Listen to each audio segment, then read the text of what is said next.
Hello, everybody. My name's Matt McMullen. I'm your host this afternoon for the final session of the day. There's just some housekeeping items. There was a phone found at the just outside the door there, so if you've lost your phone, please see the lady outside the door. She's waving there. The emergency exits are out through the main doors here, and then to your right, the bathrooms are out the doors to the left, and they should be on your left-hand side. I'd like to remind everybody to please submit your feedback in the app after this session. Please keep your devices on silent, and all of these sessions are being recorded, so they'll be available after the event in a week or two.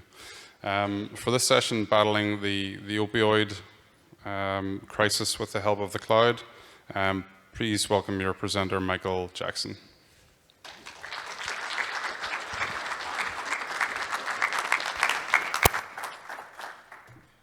Good afternoon, everyone.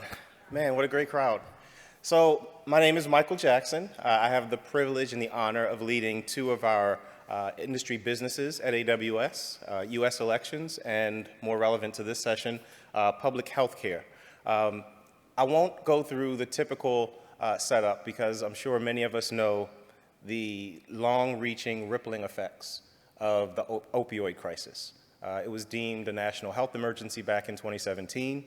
And it's not just that crisis, but behavioral health in general, along with substance abuse and many other social determinants, have had a profound effect on our community, the communities in which we live, we work, and we go about our daily lives. So this session, we'll talk about some of the inroads that we've made over the past year. I've got a great lineup of speakers. I can't wait to get to them, so I'm not going to spend too much time in the preamble. But I just want to thank you all for being here. This is our second year with a focus on the opioid crisis. Last year, the room was a little smaller. It was after hours. I'm glad to be on the main agenda, main tent, because this is an issue that deserves the spotlight. But like last year, the attendees in the audience, most were as expert as the panelists up on the stage who are going to join me shortly. So what I'm looking for most is an interactive dialogue, engaging exchange of ideas, and I can't wait to highlight some of the great things that our partners and our customers are going to tell you about here in a few seconds. That's not to say that the journey has been won. There's been a lot of attention given recently to this rippling epidemic, but there's still a long way to go as well.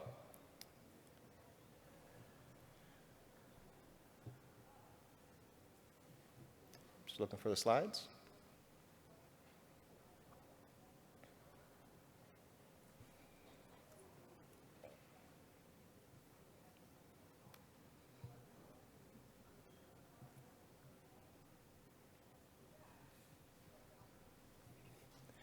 I'm sorry, guys. I think we should be at the very first slide.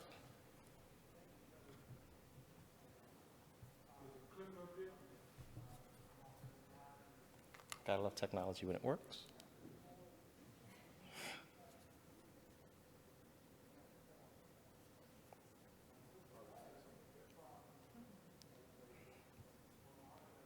No, I'm sorry, guys. We should be connected to the HDMI on this machine.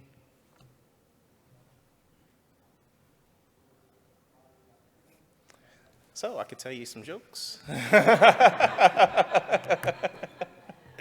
Actually, I will tell you a story. So last year, about a month before we were preparing for our sessions, I made the mention to the powers that be that this is an epidemic that deserves attention. And of course, everyone agreed at the time, but unfortunately, let's see. There we go. I'll tell you the story later. Great ending. It's got a great ending. This is like a cliffhanger. So I'll tell you, I promise, I'll tell you later. Make sure you stick around. All right, so what we're looking at here, like I said before, I don't have to tell you the social impact of this crisis.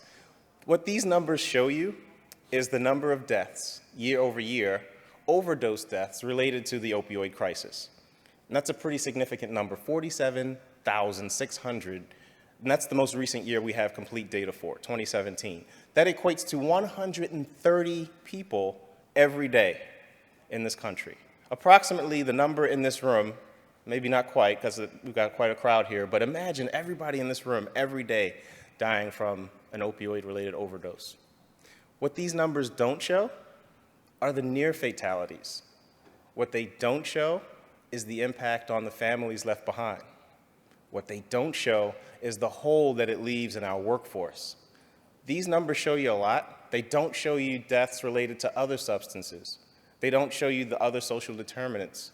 So these numbers are pretty significant, but they don't show you the whole picture.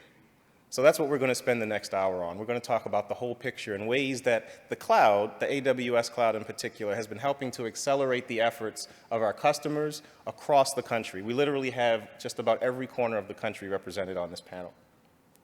What we're going to do today really quickly, I'm just going to give you a lay of the show. I cannot wait to get to our guest speaker, who's going to speak very shortly. The First Lady of North Dakota, Mrs. Katherine Burgum, is going to talk about an initiative that she started, and I'll get to that in a second, followed by our public health expert panel. I mentioned that we've got representatives from across the country, including North Dakota, Virginia, the state of Washington. And I'm going to speak on behalf of one of the speakers who was unable to make it, but it's okay, because Baltimore City proudly is my hometown, so I know it well. So I'm going to represent Mr. Mike Freed from Baltimore City.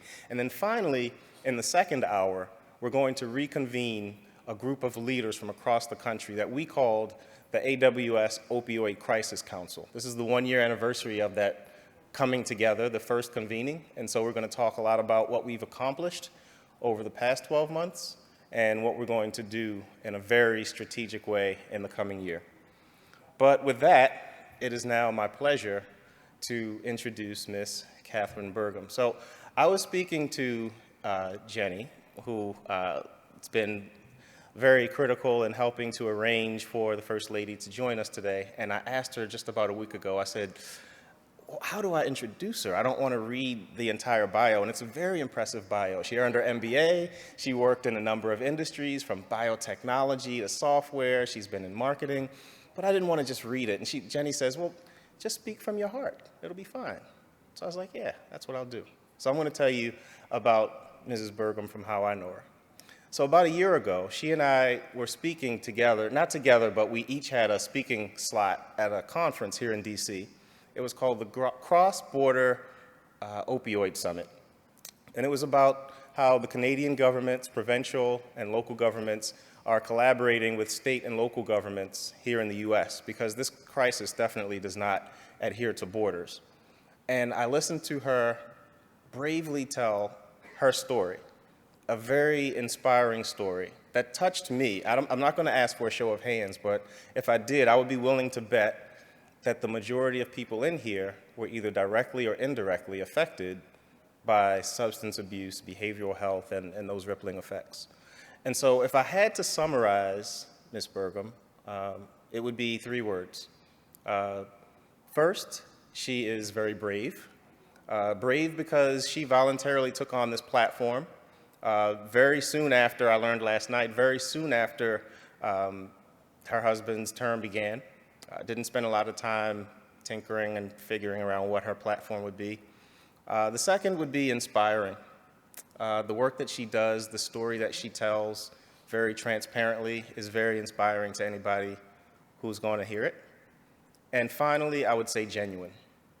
And you're going to find out in just a few seconds why I say genuine. So if you would, please give a warm welcome for the First Lady of North Dakota, Mrs. Katherine Burgum. Thank you. Thank you so much. Thank you.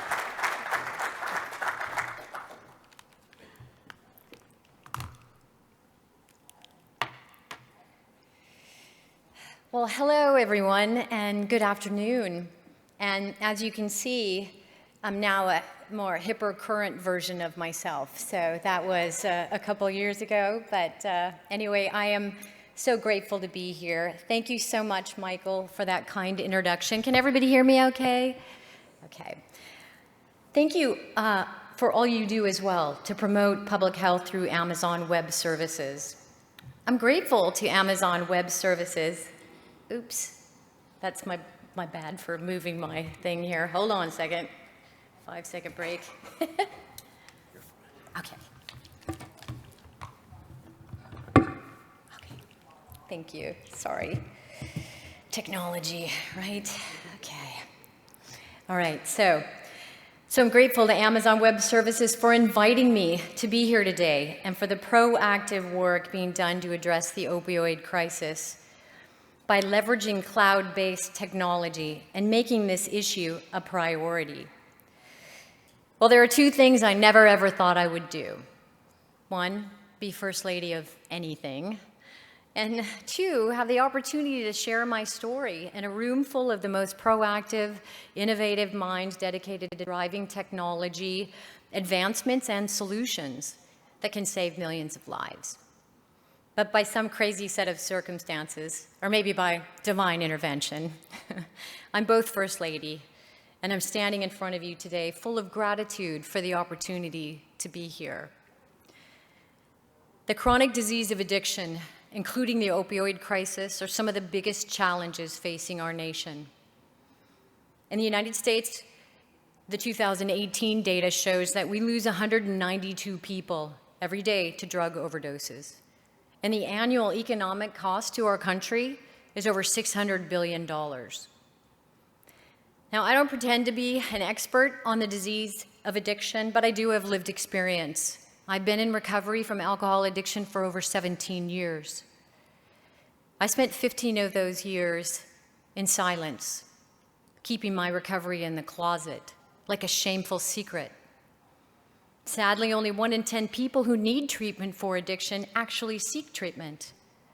I know that because I was one of those people. I knew for years that I had an addiction, but I didn't seek treatment because I was ashamed. For people with the disease of addiction, 3 words have deprived them of medical treatment, empathy, and compassion for decades, or more like centuries. And those 3 words are shame, stigma, and discrimination. My journey with addiction started when I was in high school in North Dakota, when I first started drinking. I knew as a teenager that I didn't drink like others. I experienced my first blackout when I was in high school. I struggled with alcohol-related issues and episodes over the next 20 years of my life. I chose to live and work in cultures with excessive drinking. I had no desire to attend events that didn't include alcohol, like you wouldn't catch me at one of these events, and I couldn't imagine my life without alcohol. While constantly struggling with my addiction, my career progressed and I had forward movement in my life, but I could never reach my full potential with my addiction holding me back. There came a time when I knew I needed to stop drinking, but addiction is a powerful disease, and it kept me drinking for many years. I could achieve any goal I set for myself, but I could not stop drinking, even though I experienced many defeating, demoralizing, and baffling drunk episodes. I'd stop drinking for 3 months, and then I'd start again. I'd stop for a year, and then I'd start drinking again. And this cycle continued over a period of 8 long years. I am so grateful that my higher power kept asking me to pull on my boots and try again. And I finally became willing to do whatever it would take to stay sober. And when I became completely willing, that's when the miracle happened for me and I started staying sober. I found a program that's built on a foundation of gratitude, helping others, and a higher power. And it saved my life. And I will forever be grateful to this program and its people for embracing me and helping me find recovery. This unexpected journey has opened doors that are helping me to reduce the barriers, shame, and stigma that I faced during my own recovery journey. My platform is called Recovery Reinvented, and it's now known throughout the state of North Dakota, and it's truly a team effort that includes the governor, our behavioral health team, and my own team of rock stars, including Jenny, who is here with us today. As First Lady, it's my ultimate mission to end the shame and stigma of the chronic disease of addiction. Stigma, which is defined as a mark of disgrace, is a persistent barrier to effectively confronting addiction and finding recovery. With addiction, stigma puts up walls instead of building bridges. It is socially constructed, based in fear, and usually contains inaccurate information. I met the parents of a teenage boy who died of an opioid overdose in his truck in his high school parking lot. They were devastated by their son's needless death. However, there was no outpouring of community support like there would be from a teenager who died of cancer or in a car accident. Shame and stigma keep people away. I believe addiction needs to be embraced like any other chronic, progressively fatal illness or disease, like diabetes, before real changes can be made in communities, and before the shame and stigma can be eliminated. Addiction is not a choice. It is not a character flaw, and it does not discriminate. Now more than ever, we must be driven by data and recognize the science behind the chronic brain disease of addiction. Scientists, physicians, and even the Surgeon General agree that addiction is a disease. When people have the chronic brain disease of addiction, their brain gets hijacked in a biological way, manipulating dopamine levels to tell the person that the highest priority in their life is the disease of addiction, and the only choices are drugs and alcohol. It's hard for people to accept the concept that addiction is a disease. I know how hard it is because I didn't accept it myself. I thought I could make the right choices and do the right thing.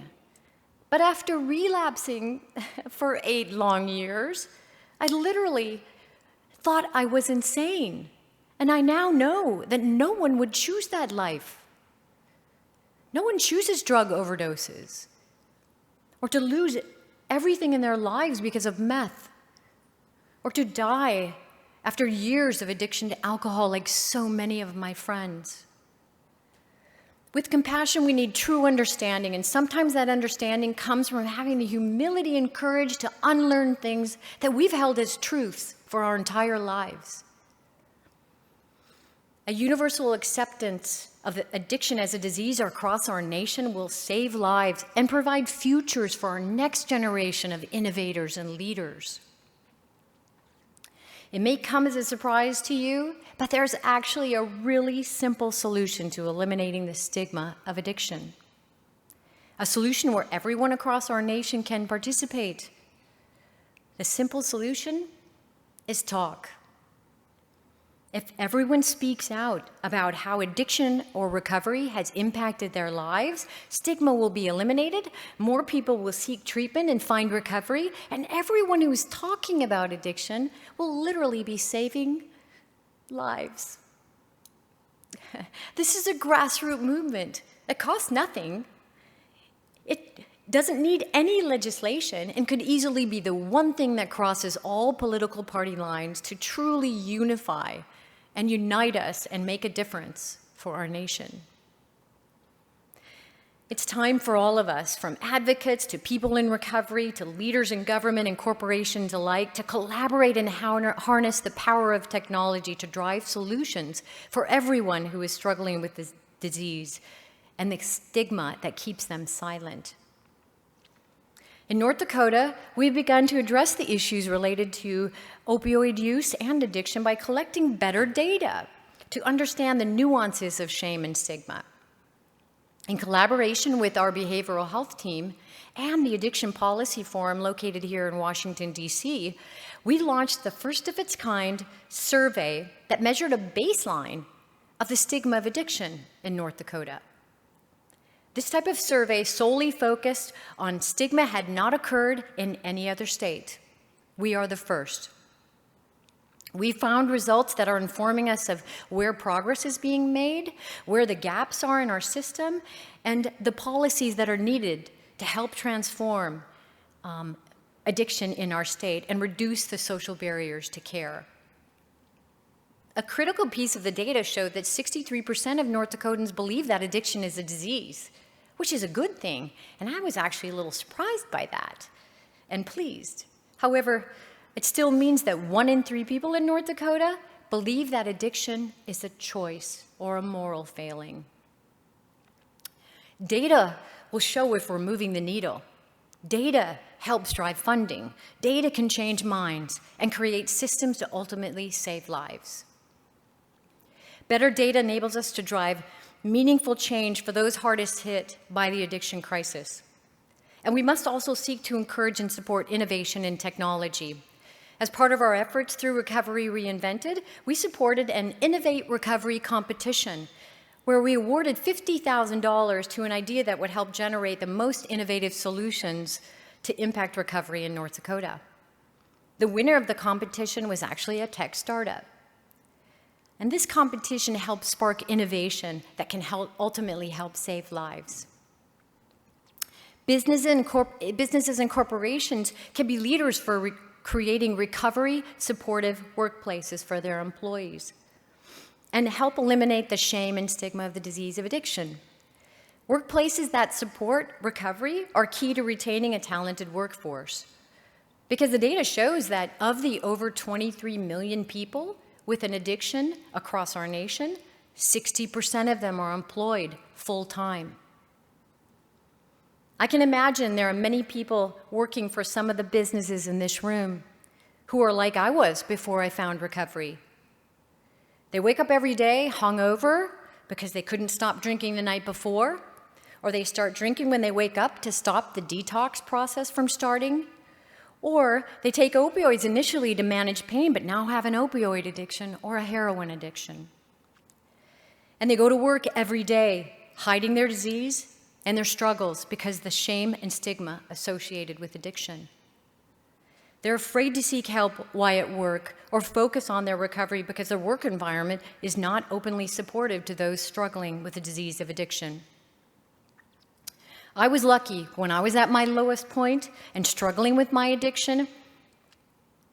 I had a supportive work environment, and because of that supportive work environment, I was able to reach out to my team leader and ask for help. And I was supported when I needed to go to treatment.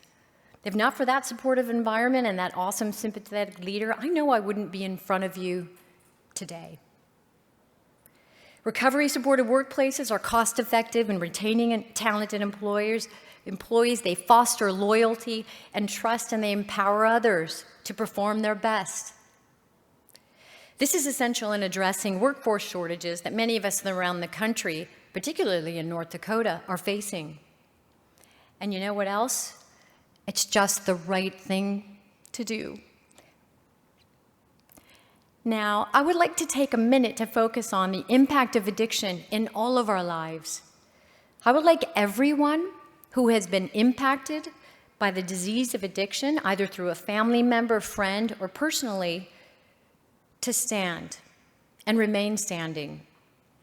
And look around and see how many in this room have been impacted in some way or another by addiction. Now, this next request may take some courage, but believe me, your courage could help save a life and inspire hope. The best way for us to eliminate the stigma of addiction is to talk about addiction and be a face of recovery, like me. If you're willing, I would like those that are in recovery in this room to stay standing, and everyone else can be seated. Thank you so much, those of you that are standing. Thank you. I know it takes courage, but I cannot be this person who's trying to eliminate stigma and not ask for people to help support that process. So thank you for your courage. You could literally have saved a life today in this room. Someone may be reaching out to you. So thank you so much.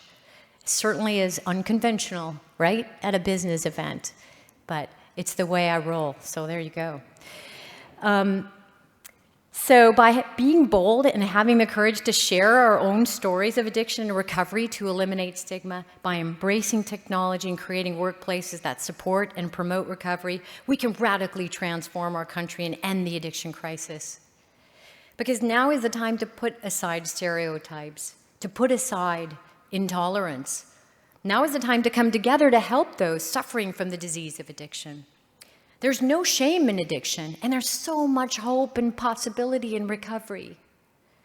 I'm like more than 23 million other people across our great nation who struggle with the disease of addiction.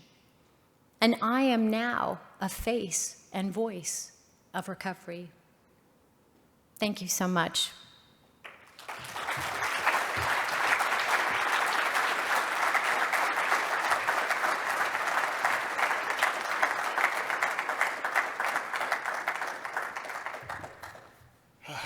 Did I not warn you? Genuine?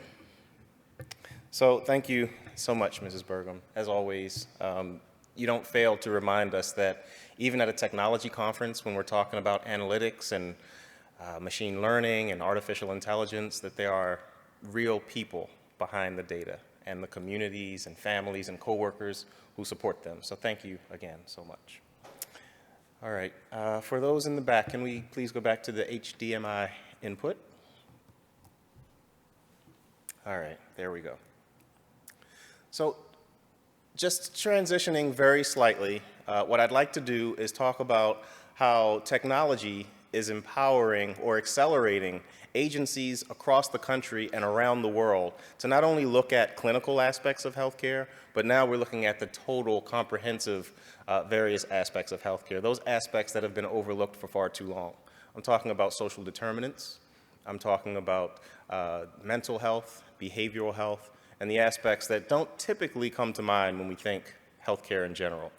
What you're looking at on the screen is just a very small representation of the agencies across the US and even around the world. I believe, NHS is represented. So around the world, literally, and this is again just a very small representation of over 5,000 government agencies that are relying on AWS to help to accelerate efforts as it relates to every mission critical workload that you can imagine. But we are very fortunate because some of those experts are actually here today. And I get the opportunity to talk to them and ask them about their own experiences, not just migrating workloads to the cloud, but actually helping the people that they serve. So what I would like to do now is ask those to join me. Mr. Dorman Basil, who is the Chief Data Officer for the state of North Dakota. If you'd come up and join me on stage.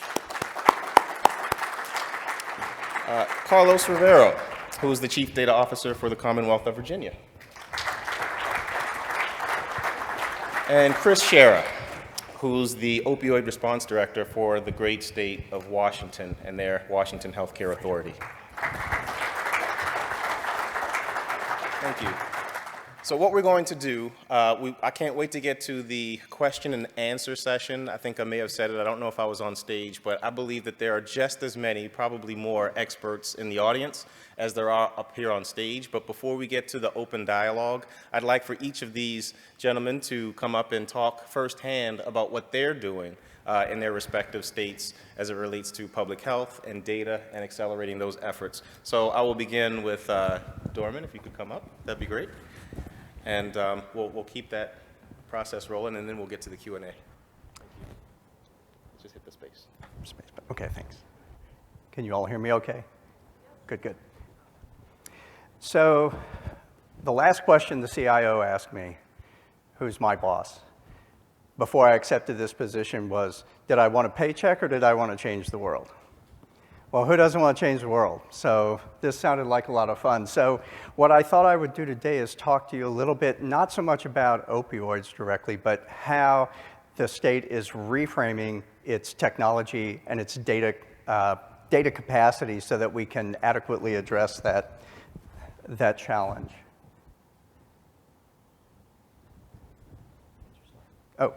Oh, they cleaned it up. Oh, good, awesome, thank you. because it was really bad a while ago. Okay, so let me talk to you a little bit about platforms. So one of the challenges, and I'm sure everybody faces this within their states as well as within business, is we tend to develop these applications and data in these silos. And so what happens is that we lose focus on what's really important. In North Dakota, what we've done is we've started this cultural shift to start thinking about citizens. And once you start thinking about citizens, what you stop thinking about are these siloed data, these siloed applications that address a single problem. And what you start thinking about is a horizontal application, which allows the citizen to become the centerpiece of the state. And essentially, an agency becomes a plug-in to that framework. And so what we've done is we've created a framework where we want to secure our data. So right now, today, in little old North Dakota, we have about 250,000 people. 3/4 of the people of the state of North Dakota are on our network. That includes not only the state workers, but it includes our K through 12 North Dakota University system, as well as our tribal nations. And we also get hit with about 5 million hits per month from the bad guys out there who want access to our systems and our data. And we're struggling to make sure that that doesn't happen. North Dakota is one of those states that people don't think a lot about, right? Because if you think about North Dakota, you think it's really cold. But if North Dakota decides to secede from the Union, and we're thinking about it, we will become the 3rd most powerful nuclear nation on the planet. So we have some pretty impressive statistics within North Dakota, and we're pretty proud of those. But what we want to be able to do to address the opioid problem is to create and harness all of the data that we collect, all of the data that's created and collected by the federal government, by everyone out here, and we want to put that into open data sources. One of the things that our governor did as a result of being elected was he created something called the Main Street Initiative, and it allows our citizens out in communities to have access to these open data sources to create these rich and vibrant communities. And one of the things that we want to do is start giving them the tools and even more data so that they can address their community issues, one of which is, as we've been talking about, is addiction. One of the other cornerstones of our governor's five pillar strategy has been around tribal nations. So the governor has made tribal nations a priority for us, and so my boss has made tribal nations a priority for me. So one of the things that we've done is gone to the tribal nations, all 5 of our tribal nations, and I've been talking to them about data and about data sharing. And it's invariably what I get hit with out of those conversations is they want to know what they can give me. And I'm asking them, what can I help you with? I can help you with data. I can help you with architecture. I can help you move data to the cloud. I can help train your individuals on the emerging tools and technologies and data and ways of using that data so that you, as a tribal nation, as a sovereign nation, can start addressing your own problems. And we can partner together to solve some of those problems. And we have. So one of the things we just did, imagine your child or one of your loved ones has an overdose. So you pick up the phone and you call 911. County dispatch says, hang on a second, I've got to call the Bureau of Indian Affairs who manages emergency services for the tribal nations. They have a conversation, they come back to you. So now 15 or 20 minutes has gone by before an ambulance or emergency services are even dispatched. At the end of this month, we will have solved that problem by creating a seamless, integrated conversation between those who have a 911 emergency and those who are in the BIA and the emergency responders being able to solve that problem. That's huge. That's an outcome and an outgrowth of partnering with tribal nations and the way we use data to improve the services to our tribal citizens. As far as insights, the one thing that we don't do well as a state, we're getting better, but we don't do well, is we tend to look out the rearview mirror with our data. So we're very good at telling you where we've been. We're terrible at telling you where we want to go. So one of the things that we've done, and we're doing this right now with Amazon, is that we're partnering across our Department of Health, Department of Human Services, our education system, our CGIS system, and we're looking to help create insights that address problems around opioid addiction. What are the sources? Where's it occurring? Where's the concentration of it? But more importantly, how do we help solve that problem? Some other problems we're looking to solve. Why is it that we have a 44% increase in smoking-related health issues in our Turtle Mountain reservation? We don't know. So what we're doing is we're pulling all the right people together on the Amazon platform, and we're going to shape solutions and platforms that help shape how we approach these health issues within our community.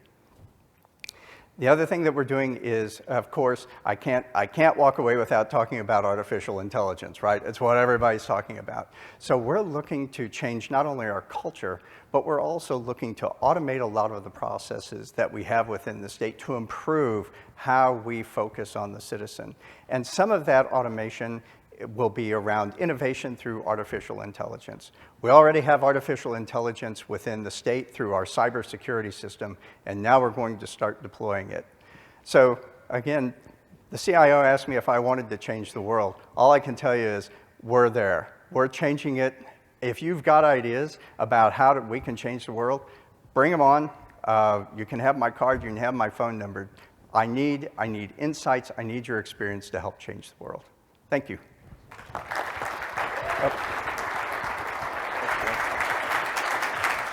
Thank you, Dorman. That was awesome.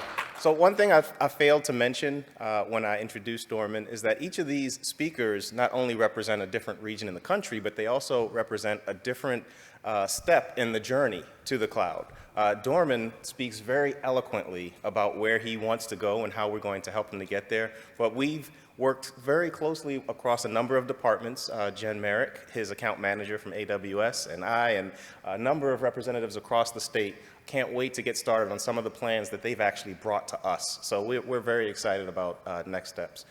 Next up, we've got Carlos Rivero, who is the Chief Data Officer for the state, or the Commonwealth of Virginia, excuse me. And so Carlos and Virginia, they are much farther along. They've got some great stories that Carlos is going to tell about the ways that he's worked with his account manager, Kelly Dubois, and ways that they have actually brought some of the solutions to the forefront, and they're actually starting to see some improvements in outcomes. So next up, we've got Mr. Carlos Rivero. Thank you.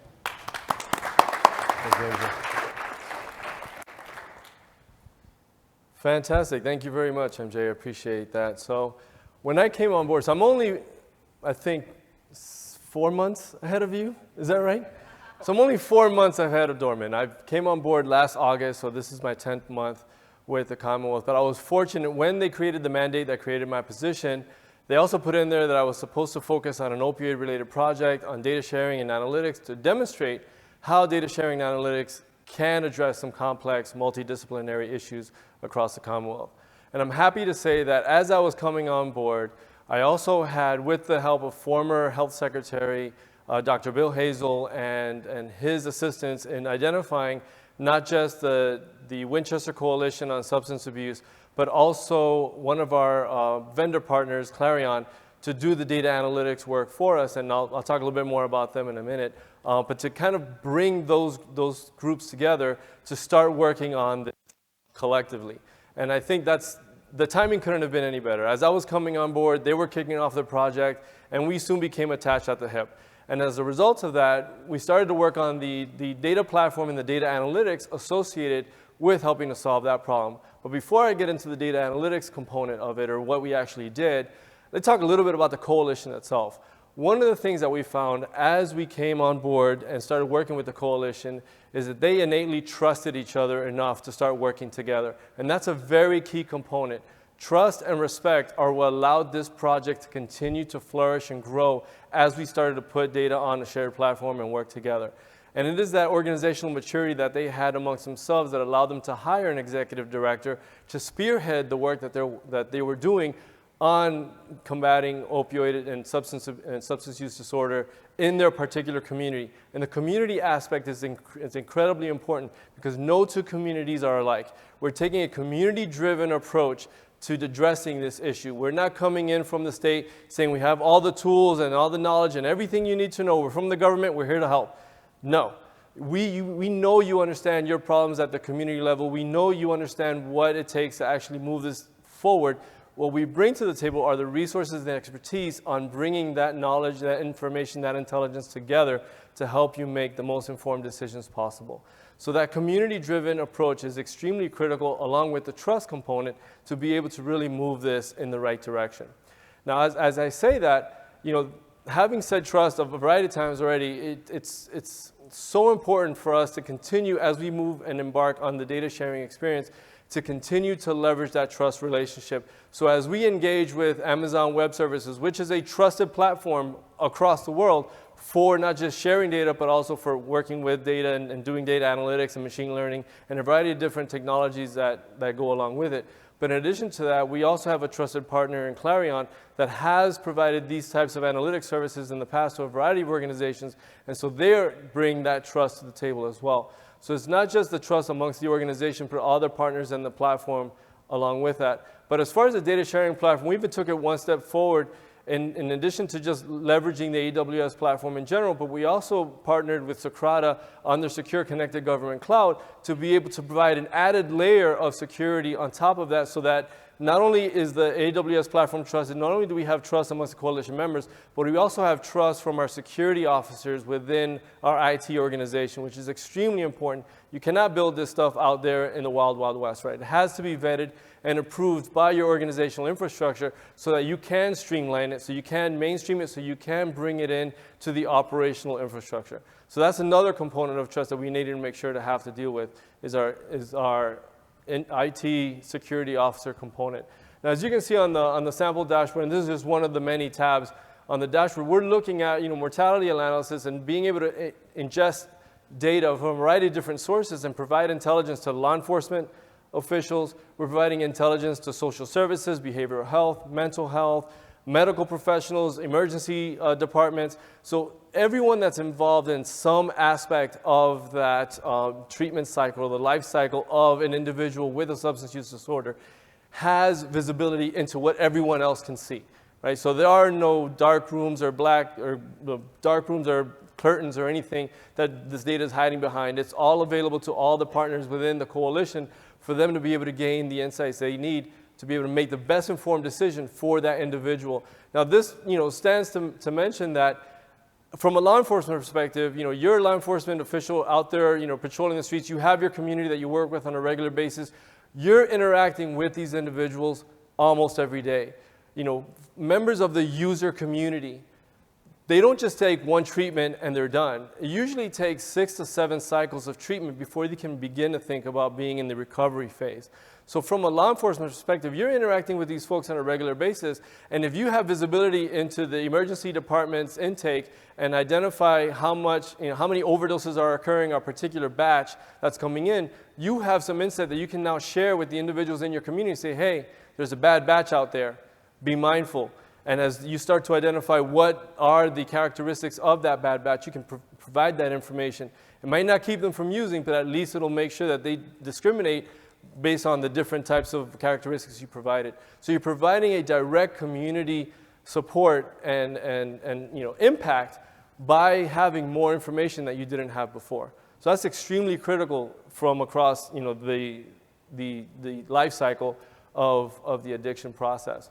But in addition to that, because we're taking a community-based approach, right now we're focused on the Winchester community, which is up in the northwest section of the state. But we're looking, these are all our community service boards. So these are all essentially communities within the Commonwealth that we want to target to provide help. But it isn't, like I said before, we don't just cowboy in and say, we're from the government, we're here to help, give us all your data and everything will be great. That's not how it works.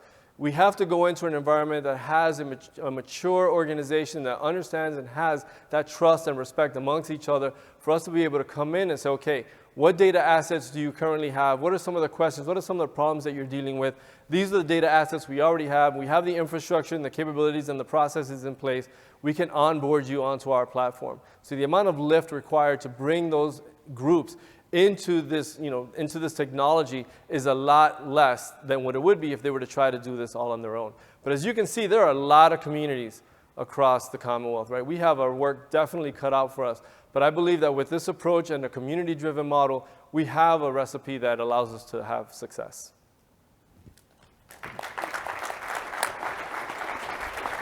Thank you. All right.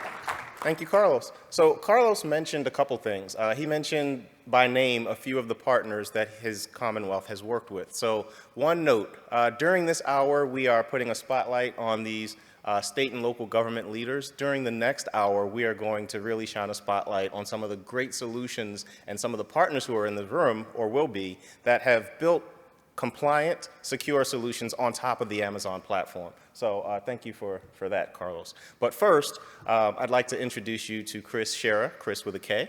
So Chris comes from the great state of Washington, where he sort of is in, not a predicament, but in a situation where they have already rolled out a pretty significant cross-agency platform. And now they're starting to shift their focus specifically with Chris's role on how to leverage that platform and new technologies specifically for targeting opioid use disorder and substance abuse. So we're both in two spaces. We're looking backward and sort of quantifying some of the outcomes that they've improved, as well as looking forward, identifying and exploring new ways that we can specifically hone in on substance abuse. So Chris, we look forward to your presentation. Thank you.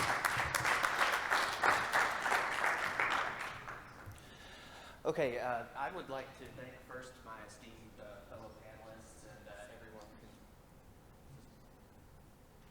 for some sound here. I can stand in front of this mic. I would like to thank my fellow panelists. I would like to thank MJ and Amazon Web Services for bringing much needed attention to this critical issue. We've heard MJ and First Lady Burgum talk a little bit about how serious this issue is. You've seen some stats about overdose deaths and things of that nature. I think just in the amount of time that we've been in this room together, probably 4 or 5 people in the country have died of an overdose death.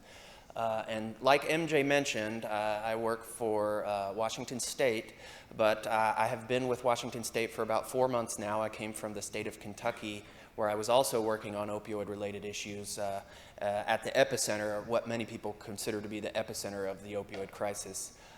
Kentucky has the distinction of having the first pill mill in the country.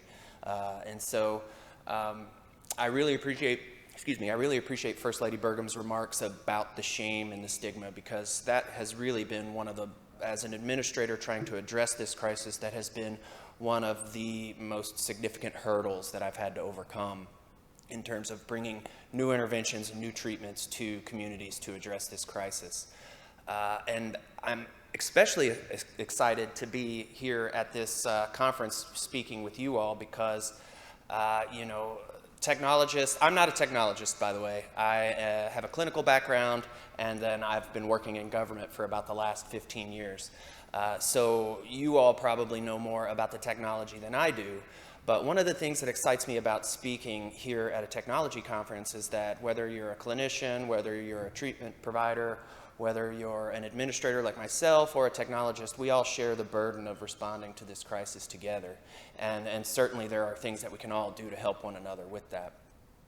And so when I came to Washington, it was really like I walked into the office and it was like a whole new world from Aladdin was playing, and I was like, wow, this is so great, because I came from Kentucky, going to Washington. Health information technology in Washington is a little bit further ahead of where it is in Kentucky. Mark Twain used to say that if the world was going to come to an end, he wanted to go to Kentucky because it's always 20 years behind. I think that there is some truth to that. And so, like MJ mentioned, we have what we call our enterprise data warehouse that is on an AWS platform. And that platform allows us to be more flexible, and it allows us to do a better job of analyzing that data that we are collecting more quickly. So what is better than collecting data? Using it in a meaningful way. Now, as an administrator trying to implement interventions and projects to address the opioid crisis, I really feel like I'm in the business of saving lives, first and foremost. And then after that, I'm in the business of dealing with the associated health conditions and problems that come with opioid crisis, like increased rates of hepatitis C, HIV, things of that nature. And then after that, MJ mentioned earlier, social determinants. We are in the process, we look at those. Are these people adequately housed? Do they have jobs? If they have children, are they taking care of their children? And so those data sets each come with their own complications. And our cloud migration plan allows us to deal with that in a flexible way. And so the current slide really just illustrates the severity of the problem in Washington over time. And also, I think, indicates some of our limitations too. I added the 2018 data with the caveat that I have to tell you that this is preliminary data and that these numbers could change once they're revised by our epidemiologists. Fine, but I think that illustrates limitation. We are a year and a half from the end of 2017, and I am still being told that there is some nuance with how I can use this data. And when you're talking about a crisis as severe as this, useful data, meaningful data now, rather than 6 months from now, a year from now, a year and a half from now, better informs our interventions. So this is a slide that I think represents the future in Washington State. And I wouldn't come to a conference like this without a picture of a cloud on one of my slides. So notice I put it in the middle. And I think I'm going over my time now, but I'm gonna get through this quickly because many of you all probably understand this better than I do. So we have what we call the clinical data repository. That's on your right. That is mostly populated with claims data and payer-related data related to Medicaid clients. We don't have non-Medicaid clients in our clinical data repository yet. That information is entered into the clinical data repository, pushed into the cloud. Sponsors, authorized users, they can access that information. All the while, you have treatment providers at clinics and hospitals entering client information into their electronic health record, which is also being pushed into the cloud. That information can come back out to those providers through queries that they might use to inform the treatment decisions that they're making. And what if you don't have an electronic health record? Well, with AWS platform, we can create a secure web portal where all you need is an internet connection to access that data. And oh, wouldn't it be nice if you could just ingest prescription drug monitoring program data with the push of a button or other types of data sets? And so that's where the utility of cloud migration comes in for us. And I think I'm going to leave it with that because that is about as well as I can talk about this. I will say one thing. I will say one other thing. I just thought of one other thing. So before our cloud migration plans, if you had a provider that wanted to talk to another provider about a client's data, it was only seamless if they were both using the same electronic health record. Well, electronic health records are like sodas. Some people like Pepsi, some like Coke, Mountain Dew, whatever. So if they didn't have the same EHR, then they were faxing, emailing, calling each other, and that's why everybody in the developed world is laughing at us with how we're sharing information. And so the cloud migration allows all of these different organizations, all of these different data warehouses to communicate with each other in a meaningful way. And the way that that helps us is it gives us access to verified, meaningful data that we can use to inform our projects and our treatment decisions. So with that, I'll turn it back over to MJ and some questions, hopefully. All right, thank you so much, Chris. I would be remiss if I didn't acknowledge one person who actually facilitated the introduction for me to Chris, and that's Mr. John Alemo, who does understand the picture of that cloud. He's with our global data center group. So thank you. John has been a reckoning force in helping to accelerate our internal employee-facing recovery services that I'll talk about very shortly. And thank you. So what I'm going to do over the next 60 seconds, and I promise I won't take more than 60 seconds, is represent Mike Freed, the CIO for Baltimore City, who unfortunately wasn't able to join us today. So Mike has been working very closely with his account manager, Laura Dennis, and what they had previously was a dashboard that was built on AWS. It was functional, it was a useful tool, but it was only accessible by the internal epidemiologist within the health department. It looked it looked after the fact, retroactively, at mortality data, and it just kind of put a pin on a map so that we could, or they could start to see retrospectively where deaths were occurring, and they could potentially plan going forward. Well, what they were looking to do was to take that internal tool and build it into a much more of a public-facing, public-accessible portal, complete with educational content and resources. Now, what we did in Baltimore was unique, and for a number of reasons. One, not only did they leverage partner solutions, but they provided a new model, a collaborative model between a number of partners like CTAC, who I believe is represented in the room, or the Bazell Group. So collectively, these partners collaborated and built, or is in the process of building, a public-facing website. Their new health commissioner is very keen on holding her own agency accountable. Unfortunately, historically, Baltimore has the highest per capita overdose death rate of any city or county in the country.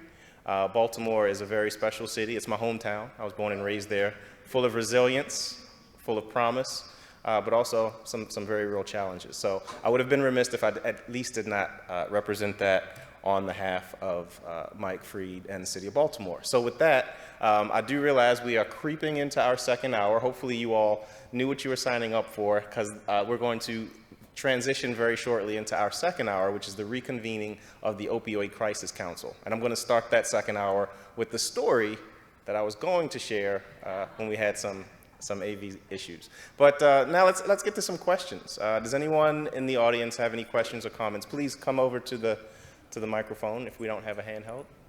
Just real quick, what were the colors in your chart cards? The different counties? Those are different regions. But I don't remember what they were coalescing into, but I believe that they were, if they're not DBHDS or DSS regions, that they were coalescing. All right. Any other questions for our panelists? No? Oh, okay. I'm sorry. I guess I got to give you time to make your way. Yeah. Hi, I'm Sharon Dow. I'm with the Bazell Group. And I have a question because I am like the guy, I'm like Chris Scherer, where my background is policy and clinical and all of the other stuff is kind of beyond me. However, I know that data makes a difference. So my question to the people who are the data officers, do you have any suggestions once you collect all this wonderful data, how you can get communities to use that data? Because like the First Lady pointed out, stigma is real. And sometimes having data in and of itself doesn't just eliminate the stigma.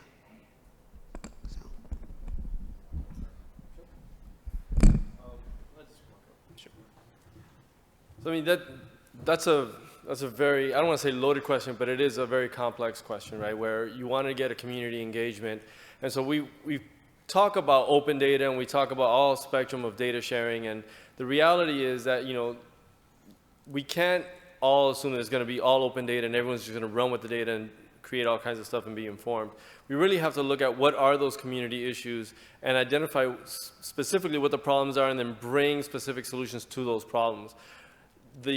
Let's make our data accessible and open available approach and shotgunning it, if you will, then expecting, you know, if we build it, they'll come model doesn't always work. And so, you know, for us specifically, we're looking at a community-based approach where once we identify, well, we've got communities already identified, right? It's being able to look at those communities and identify which communities have already coalesced around a specific organizational maturity, to then be able to target them and say, okay, what are your issues specifically, and how can we bring the data that you already have together and the data that we have and make that something useful for you, as opposed to just saying, here's all our data, figure it out for yourself. That doesn't work, right? They need support, not just technical support from the infrastructure perspective, but also knowledge support and understanding how can you use this data, because not all data is available for being able to use however you think it is. There are some caveats with the way the data was collected. There's statistical issues that are involved, so there's a lot of nuances on the background that we need to provide a lot of hand-holding to make sure that they're as successful as they can be.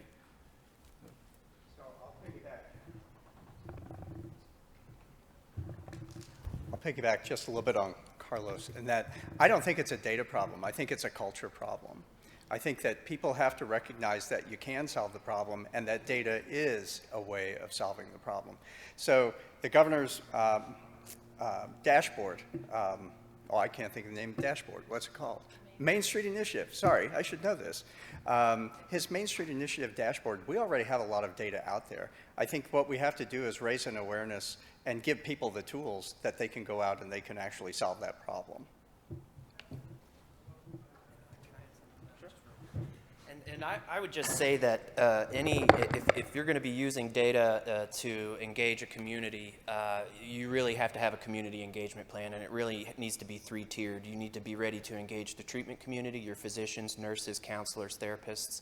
You need to be ready to engage your clients and people in recovery to get to help them understand why it is that you're doing what you're doing, and then also you need to have a community engagement plan for the general public, because the city dog catcher might not know anything about addiction treatment, but he's got an opinion on it, and it could be helpful or it could be harmful. So I would just say that any use of data to determine an intervention should come with a community engagement plan.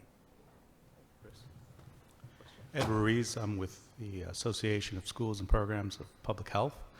First, I want to start by recognizing Michael, you've said a phrase multiple times today, which I wish was said a lot more in the healthcare world, and that's social determinants of public health. So thank you very much for that. My boss would be very tickled pink to hear you say that. But I think my question, and Dorman brought this up, is about breaking down the data silos. And my organization is working at the national level. So we have four great examples from states and from the city.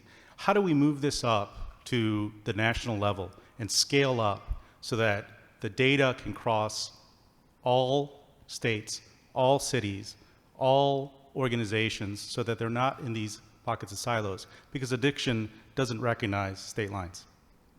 That's a great question. So I'll take a first crack at that one. I showed some logos in one of the earlier slides. It includes some of our federal customers, not represented on the stage today, but we do work very closely with CMS, with NIH, with FDA and CDC. So we are working at that level. Today's focus primarily was on the state and local levels, but you're going to hear shortly from our next guest speaker, Shatterproof, and they're going to talk about a national pilot that we're rolling out that will incrementally touch on just about every state in a very strategic way. So we are thinking big, but we're kind of acting locally along the way. It's a great question, though. Thank you. Yes, ma'am. Hi, so I have two questions. One is for Mr. Shera, because as someone whose mother-in-law has 12 years of health records across 3 different states regarding her treatment of her chronic illness, the migration of all of these different types of health records to a cloud platform would be a drastic improvement over the system that's being used right now. So my question regarding that is if there's any plans to implement that beyond the state of Washington right now. Well, you know what? I can't speak to any other state other than Washington or Kentucky, because those are the only 2 states that I have experience with. But prior to my departure in Kentucky, we were developing a universal release of information for these types of situations, because, whether you're in substance use disorder treatment or whether you're cancer treatment or getting a hip replacement, you're going to be seeing a lot of different providers, and you're going to have a lot of different medical records in a lot of different locations. And one of the biggest barriers to that is having adequate release of information signed up front. So I would recommend that states and communities look at some sort of universal release of information that makes the migration of that data to the cloud easier. And if anybody wants to add to that. All right. Thank you. I have one more question. Sure. My second question. So I believe it was end of 2016, early 2017, the state of Maryland implemented a law that required Narcan to be stored in the nurses' offices of all public schools within the state of Maryland. Is there any strategies being implemented right now to help address that in the states you're representing? So your question is, are there any strategies to expand that, to make Narcan available in all schools? Or I'm sorry, it's specifically regarding the opioid use in adolescents. Okay. So first thing I would say is that I agree with that decision. I think I joked with some of my colleagues in Washington before I left Kentucky, and I'm sorry I'm talking about Kentucky a lot, but I've only been in Washington for about 4 months. We were almost just dropping Narcan out of helicopters into communities. I mean, we were really almost doing everything but that. So I encourage Narcan to be distributed as widely as possible, but I also think that there is some research that indicates that there are certain people who are more likely to use Narcan than others. And I think that research indicates that the people that are the most likely to use it are individuals who are in active addiction, who are actively using, or their friends and family members. And so oftentimes you see those individuals in an educational setting. And so I support that. I don't know what Washington State's plans are to expand the distribution of Narcan into schools. I know it's been talked about. It's somewhat controversial, but I think it's something that should probably be done. Thank you. And last question. Yep. Hi. Thank you to all of you. I'm a management consultant from Kentucky, so thank you for that earlier. I had a question about a key theme you guys talked about was the availability of data. So where you have data, you're able to go in and create a platform or collect and make these insights. I was wondering if you're seeing any trends in the locations you have this data. So for example, if there's any income correlations or racial correlations with the areas you find this data in. Anybody want to take a crack at that? So I would say that we have more data in the state of North Dakota than we know what to do with. The problem is not the fact that we have a lot of data. The problem is that we don't share data well. And the data that we do share is not of good quality. And the data we don't share is the data we should be sharing. So I don't know how to answer your question because I don't have the data I need, and the agencies and the state doesn't have the data it needs to be able to, I was talking about looking horizontally across all these agencies to be able to aggregate that data. We're working on it. We're working on creating kind of a global data sharing agreement that allows non-PII, non-FERPA, non-HIPAA, non-FTI type of data to be shared. If it's not personal data, just share it, right? So we want to do that across our agencies, but we also want to do that on a more open, trusted platform as well, where, like the Main Street Initiative dashboard, where we can expand that, where we can provide people, individuals, citizen developers with the tools that they need to help us solve problems within our state.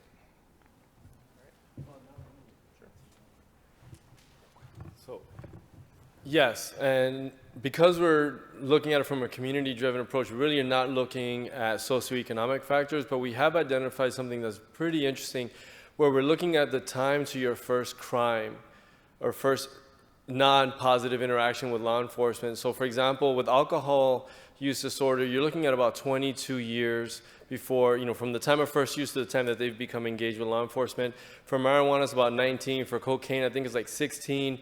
With fentanyl, it's 6. So those are the kinds of things that we really need to be paying attention to, because those are the things that have severely adverse impact on your life. All right, thank you. So with that, what I'm going to do now is transition to what we call the Opioid Crisis Council and the reconvening of this council. Many of the people who are in the room still are members of this Opioid Crisis Council. I promised you a story. I'll make it really quick. 12 months ago, we were planning, it's probably 13 months ago, we were planning for this event in 2018. And I asked about the content as it relates to opioid use disorder and substance abuse and stigma and social determinants. And unfortunately at the time, the agenda had been just about finalized, but leadership of the company realized it was a very important topic. So we decided that we were going to maybe host a little round table. And we were just going to get some customers who are interested to sit around this table and listen, work backwards from the problems that were identified. Long story short, the round table turned into a venue that was going to be the private room of a local steakhouse. But with every invitation, every outreach that I made, I got a yes. I didn't get one single no. So then I said, well, I've got so many people here, I need a speaker. I can't just entertain these people for an hour. Well, every speaker that I asked, they said yes. So I ended up with a panel. Then I ended up with 2 panels. And I ended up with 2 panels and a room full of experts that was ultimately in a ballroom of the Marriott Marquis across the street. So now 12 months later, we are definitely in the main agenda. We have 4 substance use disorder related sessions. One tomorrow morning is going to be on how the Iowa Department of Health migrated to be all in on AWS, but 4 sessions now. And so not only did that happen, but we have launched some very strategic initiatives across our businesses. Over $1 billion have been allocated to address this crisis. And we actually ended up in the White House less than 6 months after the formation of this Opioid Crisis Council. Only 20 companies were invited to the ceremonial signing of this bipartisan bill toward the end of last year. Each company announced publicly what they were going to do to help invest in eradicating this rippling epidemic. Amazon's commitment was to invest significantly in developing solutions that had been identified by the AWS Opioid Crisis Council, this roundtable that grew into so much greater than how it began. And so since then, we've had partners, countless partners, build solutions that have been adopted and implemented across the country.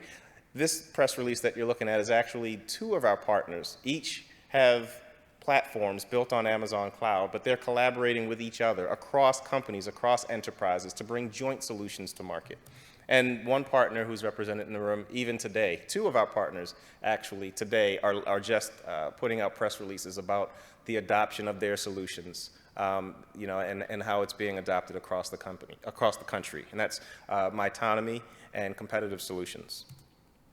So what I would like to do over the next hour as we reconvene this, like I mentioned, for the past 60 minutes, we talked about these great customers at the state and city level and what they were doing. But now I'd like to highlight one of our strategic partners, Shatterproof, and what they're doing at a national level to help eradicate or help customers like these better evaluate their options as they bring new technology to the cloud. So if Kevin Roy is in the room, there he is. What we'll do is we'll shift. I'll thank you guys for your time up here on the stage, if you would.